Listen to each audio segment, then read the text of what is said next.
सच्ची अमीरी। एक शांत और सुंदर गांव, खेतों में काम करते किसान, तालाब के पास खेलते बच्चे और नीले आसमान में उड़ते पक्षी। नरेला नाम का एक गांव था जो प्रकृति की गोद में बसा था। यह गांव अपनी सादगी और मेहनतकश लोगों के लिए जाना जाता था। लोग कम साधनों में भी संतोष और खुशी से जीते थे। लेकिन गांव का एक कोना ऐसा था जहां सेठ धर्मदास का विशाल हवेली जैसा घर स्थित था। गांव के बुजुर्ग, अरे ये गांव कितना सुंदर है, भगवान का दिया सब कुछ है।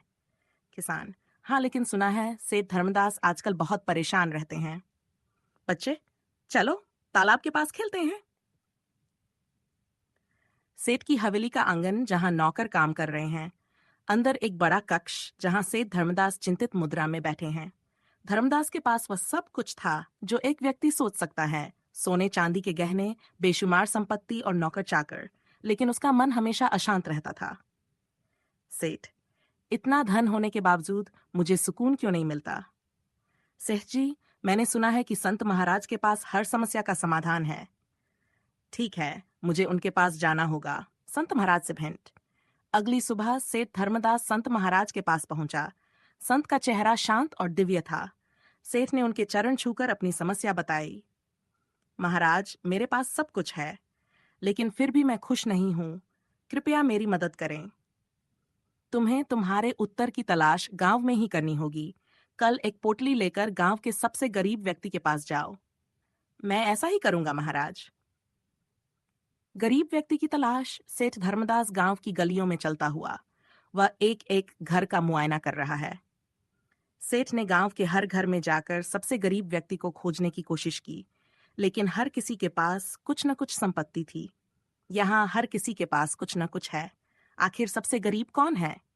गांव वाले, अगर सबसे गरीब की बात है तो रामलाल से मिलो। वह गांव के किनारे एक झोपड़ी में रहता है। रामलाल से मुलाकात। रामलाल एक बूढ़ा व्यक्ति था जिसने अपना पूरा जीवन ईमानदारी और मेहनत से बिताया था। अब उसके पास न धन था और न ही संपत्ति।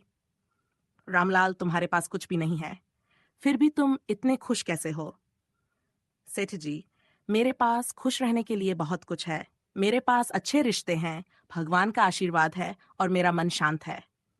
क्या सिर्फ संतोष से खुशी मिल सकती है? जीवन में संतोष ही सबसे बड़ी अमीरी है। सेठ धर्मदास रामलाल की बातों से गहराई तक प्रभावित हुआ।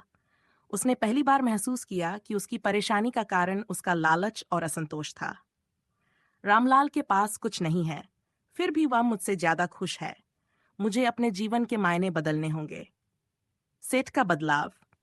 धर्मदास ने अपनी संपत्ति का एक बड़ा हिस्सा गरीबों की मदद के लिए दान कर दिया। उसने रामलाल से दोस्ती की और उसकी सादगी से सीखने लगा। सेठ, अब मैं समझ गया हूं कि सच्ची अमीरी धन में नहीं बल्कि संतोष में है। सच्चा सुख दूसरों की मदद और खुद के मन की शांति में है। गांव में खुशी। गांव में अब खुशी का माहौल था। सेठ धर्मदास ने अपनी जीवन शैली बदली थी। गांव के लोग उसे अब एक सच्चा अमीर आदमी मानते थे। शिक्षा।